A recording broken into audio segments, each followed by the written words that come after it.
سب سے زیادہ تعجب خیز واقعہ جو ہے وہ تو شہباز شریف کا ہے. یعنی عدالتی تاریخ میں ایسا کوئی دوسرا واقعہ کبھی نہیں ہوا ہوگا. جتنے بھی لوگوں سے پوچھا ہے وہ کہتے ہیں کہ کبھی یہ جو عدالتی تاریخ سے واقف ہیں، جدید عدالتی تاریخ سے، بلکہ قدیم میں بھی یہ نہیں ہوا کہ ایک جج جو ہے وہ فیصلہ، پہلی بات تو یہ ہے کہ نائب قاصد فیصلہ سنائے. ٹھیک ہے، نائب قاصد کا کیا تعلق ہے فیصلہ سنائے؟ فیصلہ تو جج صاحب کو خود ہی سنانا چاہیے. صحیح. پھر یہ ہے کہ یہ جج صاحب کہتے ہیں کہ ان کی کانسنٹ سے میں نے لکھا، وہ کہتے ہیں میرے تو دستخط ہی نہیں، میں نے کانسنٹ نہیں تھے. وہ تو 14 صفحے کا اختلافی نوٹ کیوں میں لکھتا؟ 10 صفحے کا فیصلہ ہے، 14 صفحے کا اختلافی نوٹ ہے. بالکل. پھر ایک اور تعجب خیز بات یہ ہے کہ کرپشن کا تو کوئی ذکر ہی نہیں کیا نائب نے. نائب نے یہ کہا کہ سوالوں کے جو تسلی بخش جواب نہیں دے سکے، اور نہیں دیے تھے انہوں نے. اس وقت بھی ہم نے کہا تھا، اسی پروگرام میں کہا تھا کہ بھائی ان سے جب پوچھا گیا تو انہوں نے کہا میری بیگم صاحبہ کو پتہ ہوگا، یا حمزہ کو پتہ ہوگا، یا فلاں کو پتہ ہوگا.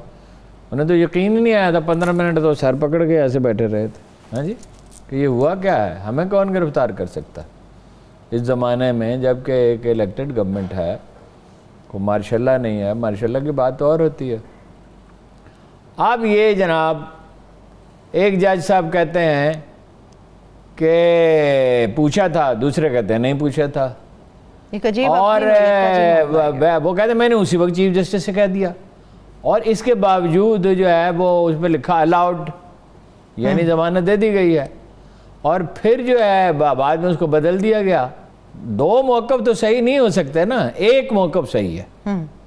اب اس کا فیصلہ کیسے ہوگا؟ معاملہ پہنچ گیا، جائے گا ریفری جج کے پاس. ایسا ہی ہے. اور وہ تو ٹھیک ہے، قانون کے مطابق یہی ایک طریقہ کار ہے.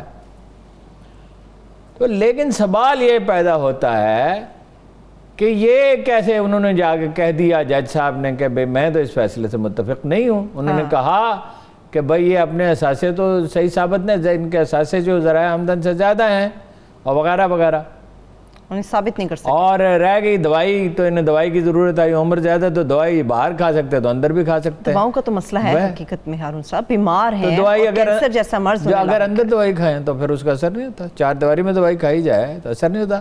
اور وہ کوئی اس طرح سے رہ رہے ہیں آپ کے خیال میں جس طرح باقی کہتی رہتے ہیں. تو کیسے رہ رہے ہیں؟ جو سہولتیں ان کو ساری حاصل ہے نا.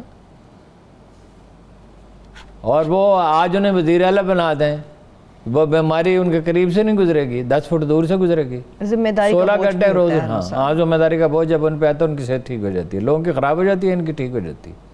ہاں جی، جب بوجھ پڑتا ہے نا تو ان کی صحتیں ٹھیک ہو جاتی ہیں. نواز شریف صاحب کی بھی ٹھیک ہو گئی تھی، مریم صاحبہ کی بھی ٹھیک ہو گئی ہے. ان کی صحت کا بٹن ہے کوئی، جو دبانے سے ٹھیک ہو جاتا ہے، دبانے سے خراب ہو جاتا ہے. خدمت تو کرتے کرتے ہلکان ہو گئے، گھر بیچ دیے، جائیدادیں ختم ہو گئیں، اور کچے گھروں میں رہتے ہیں. مسکینی کی حالت ہے. اورنگزیب عالمگیر اور صلاح الدین ایوبی کی طرح سرکاری خزانے سے پیسے ہی کوئی نہیں لیتے. خدمت تو ایسی کی ہے اس ملک کی کہ بس ان کا نام صلاح الدین ایوبی رہ گیا ہے. مطلب یہ کہ اس کے ساتھ موازنہ ہو سکتا ہے، باقی تو شیرشاہ سوری وغیرہ تو لے لیا کرتے تھے پیسے. جی، یہ خود کو ویسے شیرشاہ سوری کے طور پہ سمجھتے ہیں. عدالت جو ہے وہ معاشرے کے استحکام کا آخری لنگر عدالت ہوتی ہے. اگر عدالت سے ہی مایوس ہو جائیں لوگ اور اس درجہ مایوس ہو جائیں، یہ تو ظاہر ہے نا. دونوں یا ڈوگر صاحب کا موقف مانیں گے ہم، یا اسجد صاحب کا مانیں گے. درست، ٹھیک ہے نا. تو دونوں ہمارے لیے تو معزز جج ہیں. اس کا اپنا تحقیقات کریں. تحقیقات لاہور ہائی کورٹ نہیں کر سکتی. قاعدے کی بات یہ ہے کہ یہ کوئی مطلب بلوچستان کے، اسلام آباد کے جج، ہائی کورٹ کے یا اپنا سندھ کے جو ہے، جن کے بارے میں چیف جسٹس آف پاکستان مطمئن ہوں پوری طرح سے، تو وہ اپنا مقرر کریں. اور یہ ریفری جج کے فیصلہ کرنے سے کیا کہ تنازع یہ ختم ہو جائے گا کہ کون سے آدمی نے ٹھیک کہا اور کون سے آدمی نے غلط کہا ہے؟ باقی رہے گا. پہلے بھی ان کی جو ضمانت کی درخواستیں تھیں وہ اپنا کچھ کیسز تھے، وہ اپنا ضمانت کی درخواستیں کچھ کیسز تھے وہ بینچ ہی توڑ دیے گئے. اب یہ عجیب تماشا ہوا ہے. اور الٹا یہ ہے، وہ نون لیگ کے لیڈر کہہ رہے ہیں کہ جی یہ تو مطلب بڑی زیادتی ہے. جی بڑی زیادتی ہے. ہر معاملے میں جہاں فیصلہ ان کے پوری طرح تائید میں نہ ہو، ان کے جذبات کے مطابق نہ ہو، وہ ان کے ساتھ زیادتی ہے. باقی تو تمام لوگوں کے ساتھ انصاف ہو رہا ہے.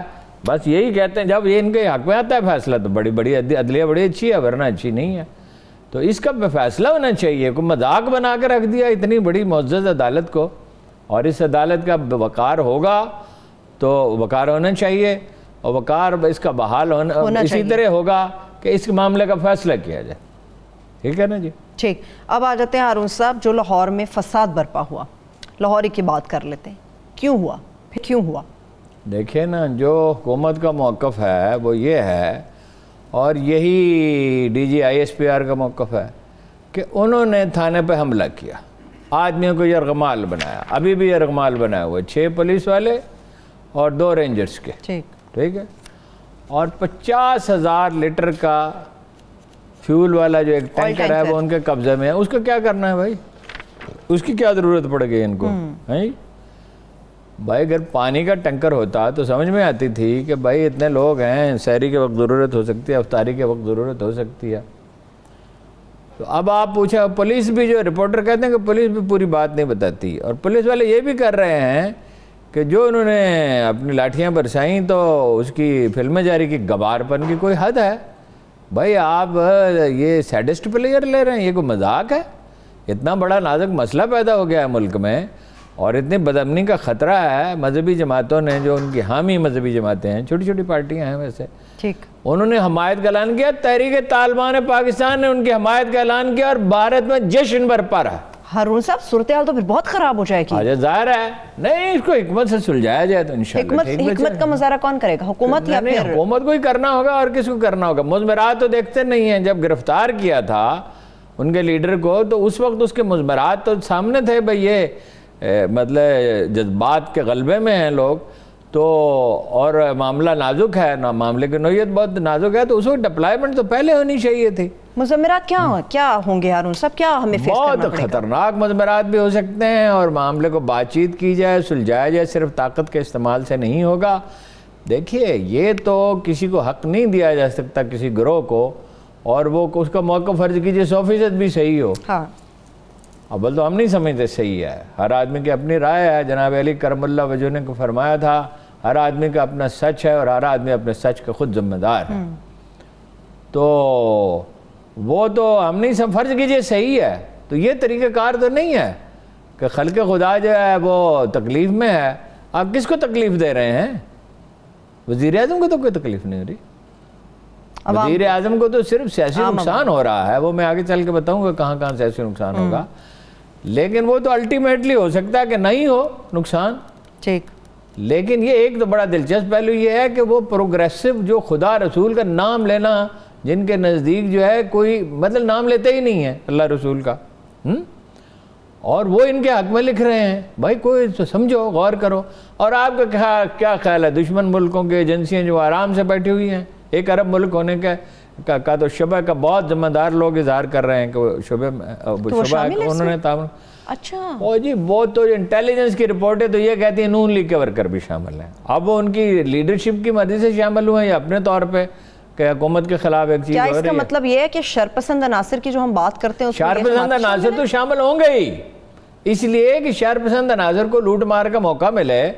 کوئی چور ہے, ڈکیت ہے, گنڈا ہے, کوئی کسی کی ذاتی دشمنی ہے. اس میں ایک اور بھی بڑا دلچسپ پرابلم ہوتا ہے, وہ پرابلم ہوتا ہے ان کے سورس ہوتے ہیں, سورس پولیس کے مخبر.